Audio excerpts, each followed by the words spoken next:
Hello friend, स्वागत है आपका मेरे यूट्यूब चैनल उत्तराखंड पहाड़ी कल्चर एंड ट्रेडिशन में। जैसा कि कल हमने करंट अफेयर्स की कुछ इंपॉर्टेंट टॉप 10 सीरीज़ की थी, तो आज हम करेंगे प्रीवियस ईयर में जो आए हुए क्वेश्चन हैं उसका डिस्कशन।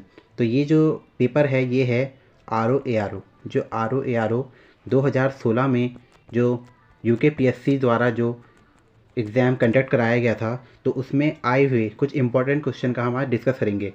तो उसी क्रम में आज हम उत्तराखंड के जो क्वेश्चन आए थे, इसमें 25 से 30 क्वेश्चन जो आए थे उनका डिस्कशन करेंगे। तो स्टार्ट करते हैं आज हम सीरीज।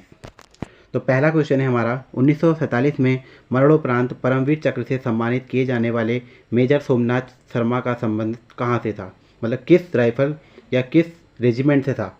तो इनका संबंध था कुमाऊं रेजिमेंट से। तो मेजर सोमनाथ शर्मा जिनको परमवीर चक्र से सम्मानित किया गया है, उनका संबंध था कुमाऊं रेजिमेंट से। अगला क्वेश्चन है हमारा, प्राचीन शैल चित्रों वाली लाखू गुफा स्थित है। तो लाखू गुफा हमारी स्थित है अल्मोड़ा ज़िले में। तो जो लाखू डियार, जिसको लाखू डियार भी कहते हैं, यह गुफा अल्मोड़ा के सुयाल नदी के किनारे स्थित है। अगला क्वेश्चन है हमारा, कत्यूरियों की दरबारी भाषा थी। तो जो कत्यूरी थे उनकी दरबारी भाषा आपकी थी संस्कृत। तो कत्यूरी राजवंश जो उत्तराखंड का एक महत्वपूर्ण राजवंश है, जिसके संस्थापक की बात करें तो वो थे हमारे वसंत देव। वसंत देव कत्यूरी जो साम्राज्य था उसके संस्थापक थे और उनकी दरबारी भाषा संस्कृत थी। अगला प्रश्न है, दारमा एवं व्यास घाटियों को जोड़ने वाला दर्रा। तो दारमा एवं व्यास घाटियों को जोड़ने वाला जो दर्रा है वो आपका है सिंदला दर्रा।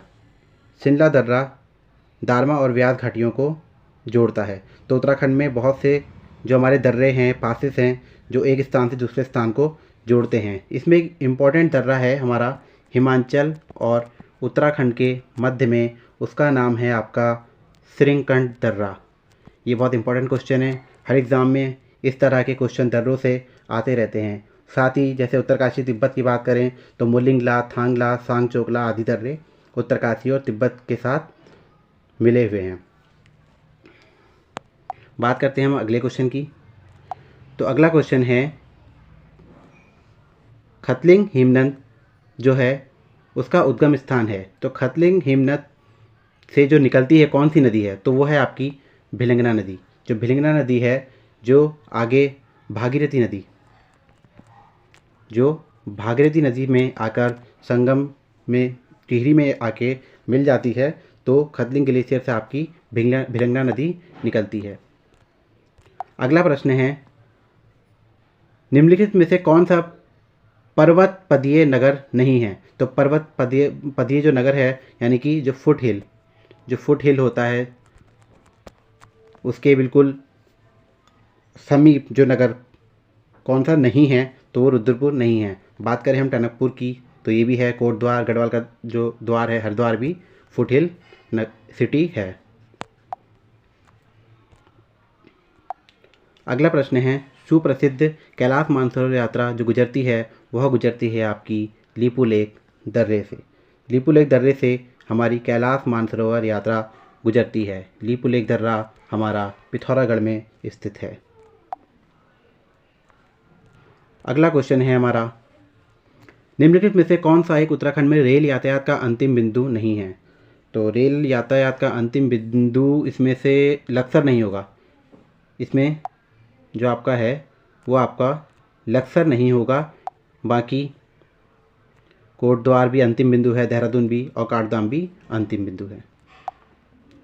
बात करें हम अगले क्वेश्चन की, तो हमारा अगला क्वेश्चन है, नंधौर दून किस जनपद में स्थित है। तो नंधौर दून जो है वो नैनीताल जनपद में स्थित है। यहाँ पे एक नंधौर उद्यान भी है जो 2012 के आसपास जो बना है। अगला प्रश्न, हिमालय में मुख्य सीमा भ्रंश MCT जो पृथक करता है वो किसको करता है। तो हिमालय मुख्य सीमा भ्रंश जो मुख्य केंद्रीय भ्रंश MCT है वो आपका महान हिमालय और लघु हिमालय, महान हिमालय और लघु हिमालय को अलग करता है।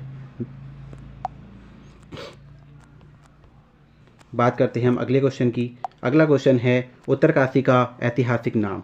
तो उत्तरकाशी का जो ऐतिहासिक नाम है वो हमें बाड़ाहाट मिलता है। उत्तरकाशी का ऐतिहासिक नाम बाड़ाहाट। बाकी सौम्य काशी जो है वो पुराणों में उत्तरकाशी को सौम्य काशी कहा गया है। उत्तरकाशी जो जिला है वो आपका 24 फरवरी 1960 को बना है, टिहरी से अलग होकर। बात करते हैं अगले क्वेश्चन की। तो अगला क्वेश्चन है उत्तराखंड में औपनिवेशिक संघर्ष किस काल से प्रारंभ हुआ। तो ये आपका गोरखा काल से आपका औपनिवेशिक काल शुरू हो जाता है।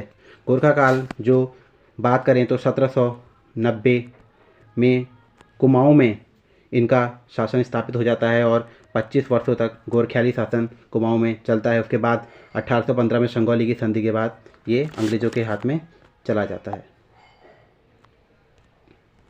अगला क्वेश्चन है प्राचीन समय में निम्न में से कुब्जाम्रक के रूप में जाना जाता था। तो कुब्जाम्रक के नाम से जाना जाता था आपका ऋषिकेश। बाकी हरिद्वार को मायापुरी, ब्रह्मपुर आदि नामों से जानते हैं। बाकी बात करें हम श्रीनगर की तो श्री क्षेत्र। अगला क्वेश्चन पांडुकेश्वर ताम्रपत्र किस भाषा में लिखे गए हैं। तो ये आपके संस्कृत भाषा में लिखे गए हैं। इनका संबंध कत्यूरी राजवंश से है। निम्न में से किस नृत्य में गीत नहीं गाया जाता है। तो इसमें छोपती, झोड़ा, छपेली। तो छोलिया नृत्य ये नृत्य प्रधान है तो इसमें गीत नहीं गाया जाता है। अगला क्वेश्चन द्वाराहाट में 9वीं शताब्दी के ध्वज मंदिर को एक अन्य नाम से भी जाना जाता है। तो ध्वज मंदिर जो है द्वाराहाट में तो वो है आपका गुज्जर देव मंदिर। जो ध्वज मंदिर के रूप में जाना जाता है वो गुज्जर देव मंदिर है। और यह द्वाराहाट के जो मंदिर समूह है उसमें सबसे बड़ा देवालय जो है वो गुज्जर देव मंदिर है। द्वाराहाट की अगर हम बात करें तो द्वाराहाट को हम मंदिरों की नगरी भी हम द्वाराहाट को कहते हैं। बाकी इसमें आपका कटारमल का सूर्य मंदिर जो है वो आपका अल्मोड़ा ज़िले में है।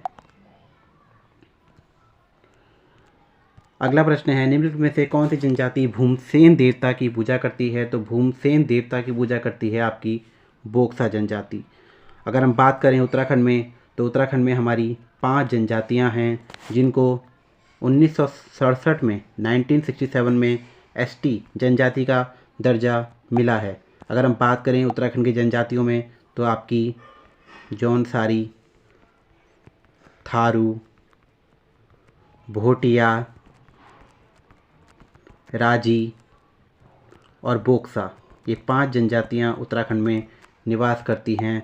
अगर हम बात करें जौनसारी की तो जौनसारी जो है वो हमारे देहरादून और उत्तरकाशी के कुछ क्षेत्रों में मिलती है। बात करें हम थारू की तो थारू जो है वो सबसे बड़ा जनजातीय समूह है और थारू जो है वो कुमाऊं के उधम सिंह नगर वाले क्षेत्र में पाए जाते हैं।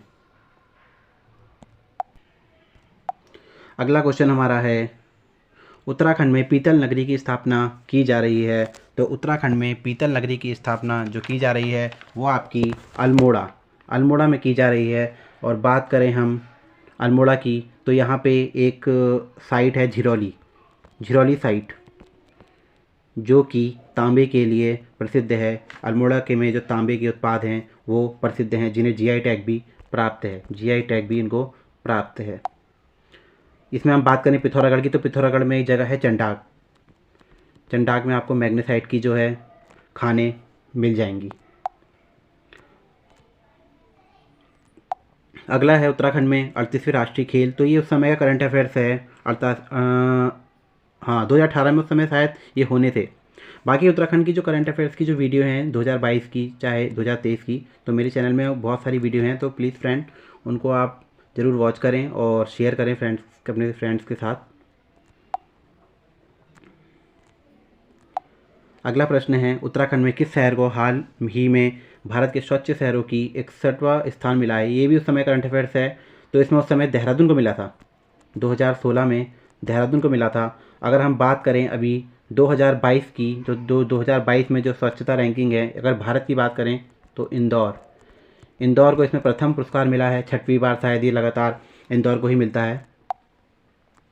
और उत्तराखंड की बात करें तो उत्तराखंड में आपका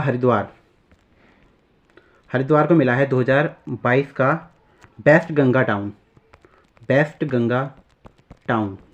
टाउन का जो है वो अवार्ड इसको मिला है। 1 लाख की जो आबादी होती है उससे ऊपर में हरिद्वार को मिला है। बात करते हैं अगले क्वेश्चन की। तो अगला क्वेश्चन है हमारा, उत्तराखंड में राष्ट्रपति शासन कब लागू हुआ? तो उत्तराखंड में राष्ट्रपति शासन जो हमारे हरीश रावत जी थे, कांग्रेस के मुख्यमंत्री, उनके शासनकाल में ये लगा था। तो ये आपका लगा था 27 मार्च 2016 को। ये राज्य में 46 दिन का जो है राष्ट्रपति शासन लगा था। अगर हम बात करें राष्ट्रपति शासन की तो अनुच्छेद 356 के तहत राष्ट्रपति द्वारा ये जो हमारा राष्ट्रपति शासन जो किसी राज्य में, और आशा है आपको इन सभी क्वेश्चनों के बारे में अच्छी जानकारी मिल गई होगी। बाकी इसमें कुछ जीके और जीएस के भी क्वेश्चन हैं, बाकी कुछ रीजनिंग के भी क्वेश्चन हैं इसमें, तो उनका भी हम डिस्कस आगे वीडियो में ज़रूर करेंगे। अगर फ्रेंड्स आपको ये वीडियो पसंद आई होगी तो कमेंट कीजिए। अगर आपको जीके की वीडियोस में चाहिए होगी तो उसको भी बना दूंगा मैं। तो thanks for watching and share and subscribe the channel. और करंट अफेयर्स की जो जितनी वीडियो हैं वो आपको चैनल में मिल जाएंगी, अवेलेबल हैं, आप उनको ज़रूर देखिए। Thank you friends.